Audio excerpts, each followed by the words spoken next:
Bonjour à tous, nouvelle vidéo sur le Louvre. Aujourd'hui, nous allons parler de l'historique et comment le Louvre a été construit. Le Louvre date déjà depuis 850 ans, c'est Philippe Auguste qui a commencé le Louvre. Pourquoi a-t-il construit le Louvre dans le XIIe siècle?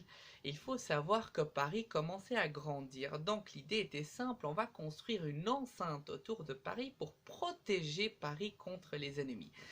Alors, ce qu'il va faire, il va partir pour la troisième croisade et il veut construire une enceinte avec une forteresse, avec un donjon où ce qu'on peut voir les ennemis venir des autres pays.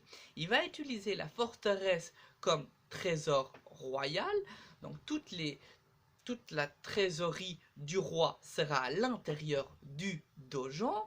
Et deuxième chose, il va aussi l'utiliser comme une prison, c'est-à-dire que on va même mettre des gens très importants à l'intérieur du donjon, en sachant que si un ennemi vient de je ne sais pas où, il peut directement voir que la France est très puissante parce qu'ils ont des ennemis, ils ont des prisonniers de marque. Autre chose qui est très important, c'est que le donjon est hyper élancé, il fait 96 mètres. Pourquoi construire un donjon aussi grand? Déjà, nous pouvons voir l'ennemi de plus loin, mais c'est aussi un petit combat envers les clergés. Le clergé et le roi se disputent et veulent montrer leur autorité, et par la hauteur des tours, on montre l'autorité à rapport à l'autre. Alors, Philippe Auguste ne vit pas dans le Louvre, il vit dans le palais de la Cité qui se trouve dans l'île de la Cité qui est aujourd'hui la Conciergerie, et donc du coup va de temps en temps au Louvre. Le Louvre, c'est un carré à cette époque-là. Aujourd'hui, si vous voulez situer où ce que se trouve le Louvre de cette époque-là, c'est une partie de la cour carrée actuelle. À cette époque-là, le côté ouest et le côté nord étaient toujours fermés pour les ennemis, et le côté ouest et le côté sud étaient ouverts au public. Un tout petit peu plus tard, on va supprimer les Capétiens et on rentre dans une nouvelle dynastie qui s'appelle les Valois.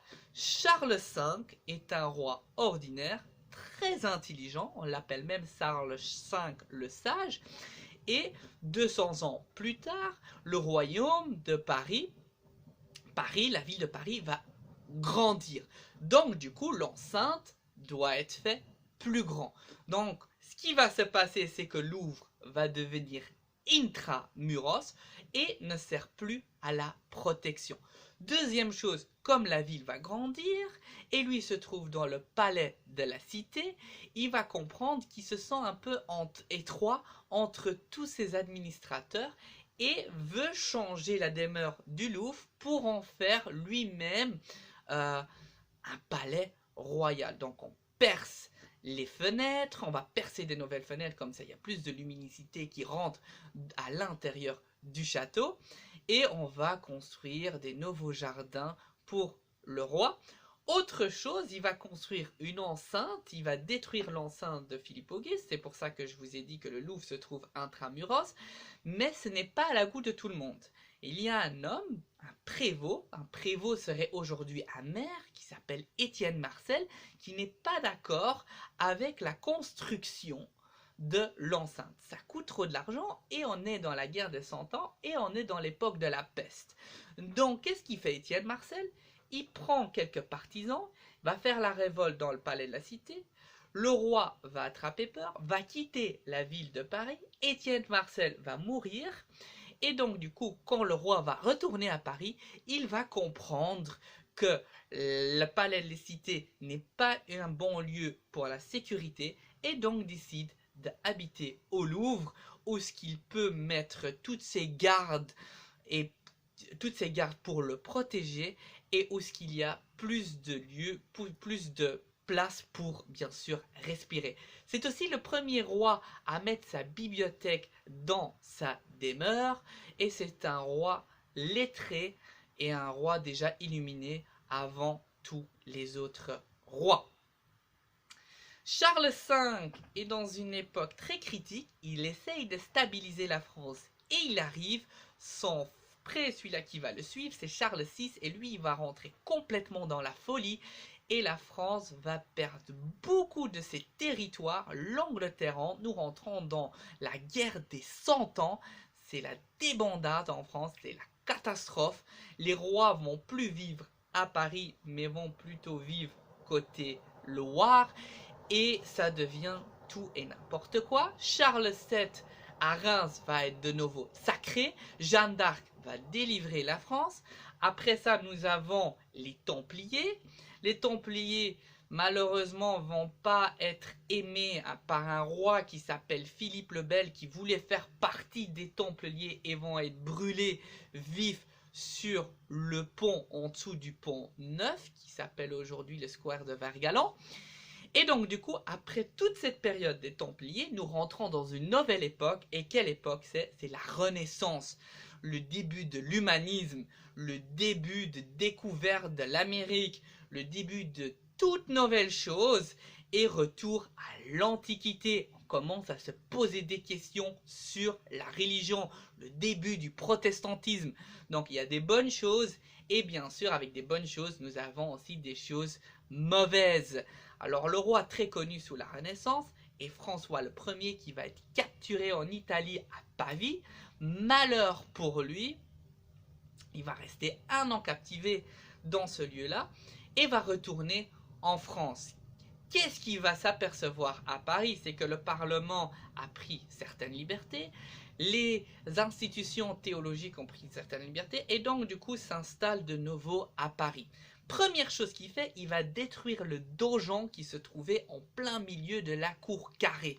C'est la première chose qu'il fait, c'est une rupture avec le Moyen-Âge, et il va construire un palais à l'italienne pour changer l'architecture qui était vue comme le mal dans la Renaissance.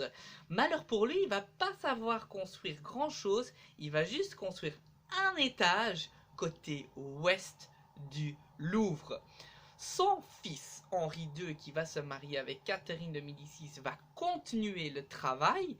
Un architecte très connu à cette époque-là est Jean Goujon, qui a aussi construit la salle des Cariatides. Et donc du coup, va grandir le palais à l'italienne, qui va avoir 3 étages, et va construire la petite galerie. C'est Henri II qui va construire le début du Louvre, qui va mettre 300 ans pour finir sous Napoléon III.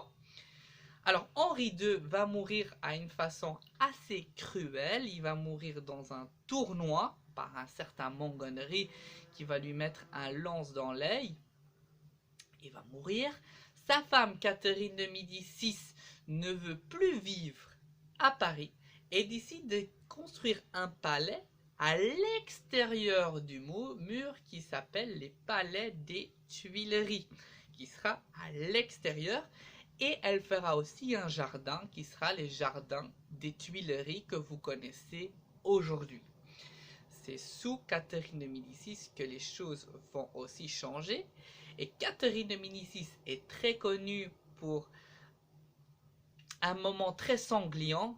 C'est le 25 août 1572, il se passe quelque chose de très ténébreux à Paris, c'est le massacre de la Saint-Barthélemy.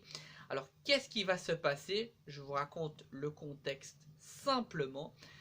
On a un grand problème entre protestants et catholiques. Catherine de Médicis, qui à cette époque-là a la régence, essaye de contrôler les choses. Elle a une idée assez bonne. Elle prend sa fille qui s'appelle Margot, la marie avec le chef des protestants qui s'appelle Henri de Navarre, se marient ensemble, et quand on fait un mariage à Paris, toutes les catholiques et les protestants rentrent à Paris. À cette époque-là, c'était hyper électrique. Il suffisait un attentat et tout explosait. On se mariait à Notre-Dame. Henri de Navarre n'est pas rentré à l'intérieur de la Notre-Dame, il est resté à l'extérieur, comme quoi il était protestant. C'était vu comme le mal incarné par les catholiques.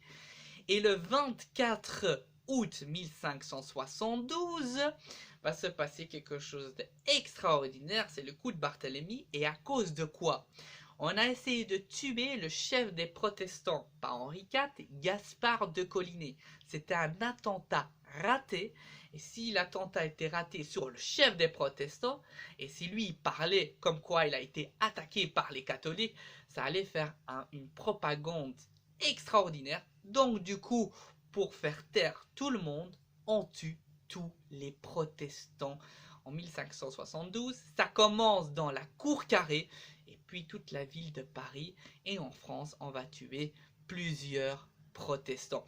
Est-ce que c'était Catherine de Médicis qui a donné l'ordre de tuer tous les protestants, ou Henri de Guise? Aujourd'hui, toujours la question reste ouverte.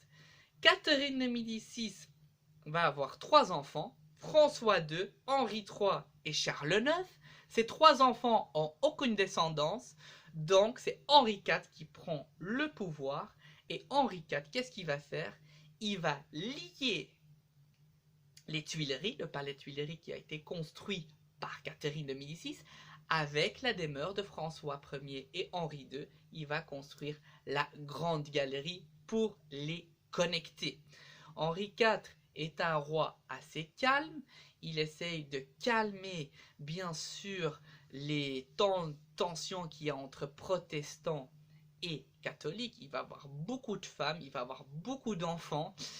C'est un homme qui a goût pour les femmes et les enfants, et c'est un des premiers rois qui aime bien jouer avec ses enfants. C'est un homme gai. Sa femme l'aime pas trop parce qu'il fait toujours tout et n'importe quoi. Et donc maintenant on peut se poser la question, quelle est la raison pourquoi il a construit une connexion avec tel et tel? Je vous ai juste dit qu'il est très connu qu'on avait juste avant ça la guerre des religions. Et quand même, certains catholiques voulaient la tête de ce Henri de Navarre.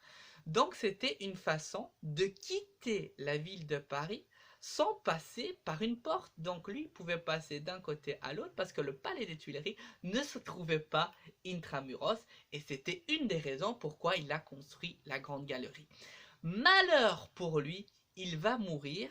À un moment, il va quitter le Louvre, il va vouloir visiter le ministre de Sully, et dans la rue Ferronnerie, il va se faire poignarder par un Ravillac.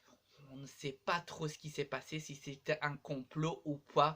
La question aujourd'hui reste toujours ouverte sur le massacre sur Henri IV. Louis XIII, le fils de Henri IV, va devenir roi à 8 ans. Alors, juste pour vous dire, Henri IV utilisait la Grande Galerie pour plusieurs choses. Une des choses très importantes, c'était les équirelles. Qu'est-ce que c'est les équirelles? Il faut savoir que c'était une maladie à cette époque, et donc le roi qui faisait partie du divin, donc le messager de Dieu, pouvait guérir les hommes. On mettait les mains sur les malades, et donc on pouvait guérir les gens dans la Grande Galerie. Il va aussi faire vivre des artistes à l'intérieur pour des commandes, parce qu'il faut savoir que le roi est toujours lié avec des artistes, parce qu'il faut montrer la grandeur du roi lui-même, et les faisait dormir sur ce lieu-là. Et au rez-de-chaussée, nous avons les écuries pour les chevaux, ce qui est tout à fait normal. Louis XIII, lui, un jour, il va recevoir un cadeau d'un ambassadeur, qui est un dromadaire. Il va se promener avec ce dromadaire dans la Grande Galerie. On sait aussi qu'il faisait la chasse au renard dans la Grande Galerie. Et on sait aussi de Louis XIII que quand il faisait mauvais temps, il s'y promenait en petite charrette. Louis XIII va très mal s'entendre avec sa mère, donc cette Margot. Et donc, du coup, à 16 ans, il décide de tuer la préférée de sa mère, le préféré de sa mère, qui s'appelait Concini, qui va être tué sur un pont juste à côté de Louvre. Il a 16 ans, et à cette époque-là, à ce moment-là, il va se proclamer comme roi. Louis XIII va changer des petites choses au Louvre. Alors, il faut savoir que je vous ai dit qu'il y a le côté Henri II, François Ier qui se trouve côté ouest. Et juste de l'autre côté, Louis XIII va faire exactement la même chose, et il va mettre au plein milieu une belle petite galerie que vous pouvez toujours voir aujourd'hui. Il est très difficile de savoir qui a construit quoi, parce que quand vous regardez les monogrammes, vous trouvez dans les monogrammes Charles IX, Henri II, Henri IV, tous sur la même façade, parfois Henri III aussi dessus. Et comme on manque de documentation, on a du mal à savoir qui a construit quoi. Alors Louis XIII va faire quelque chose de très important. Il va essayer de mettre les impôts sur les seigneurs. Il veut devenir le roi unique. Et là, ça va partir un tout petit peu, comme on dit en belge, en cacahuète. On va avoir la révolte des seigneurs et ça s'appelle la Fronde. Louis XIV va payer très cher ce que Louis XIII a fait. Louis XIV va souvent fuir à Saint-Germain-en-Laye parce que c'est trop dangereux à Paris. Finalement, sous Colbert, un homme très important pour Louis XIV, il décide de retourner au Louvre et on décide de reconstruire le Louvre. Les Tuileries vont être changées et agrandies et multipliées par 2. On change les Tuileries vont complètement changer avec un jardinier qui est hors norme qui s'appelle André Le Nôtre.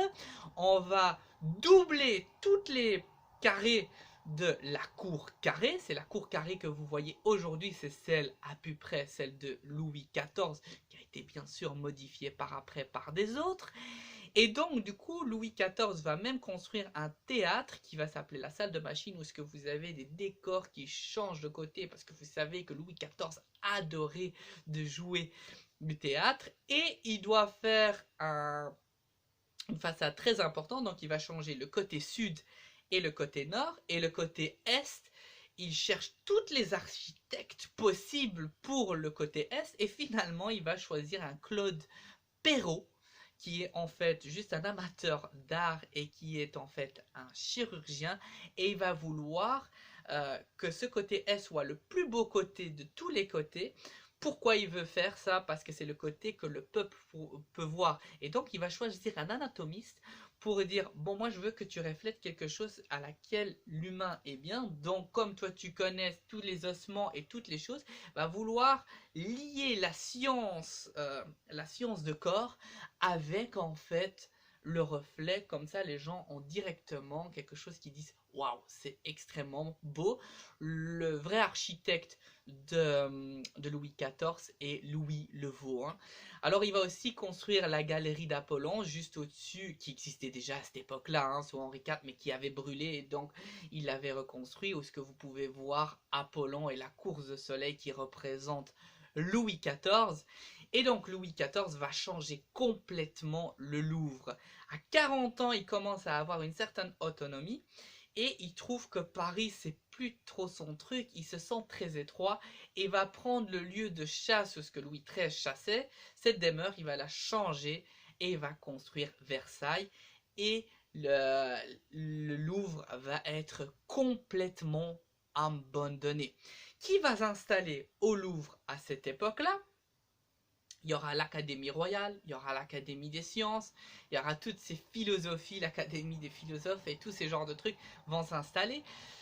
L'époque de Louis XIV, il faut savoir que tout va changer, et en plus il faut savoir que la cour napoléonienne que vous connaissez aujourd'hui, il y avait des rues, c'est pas comme vous le voyez aujourd'hui, il y avait des vraies rues, c'est-à-dire que c'est pas l'esplanade que vous voyez qui est claire et où il n'y a personne.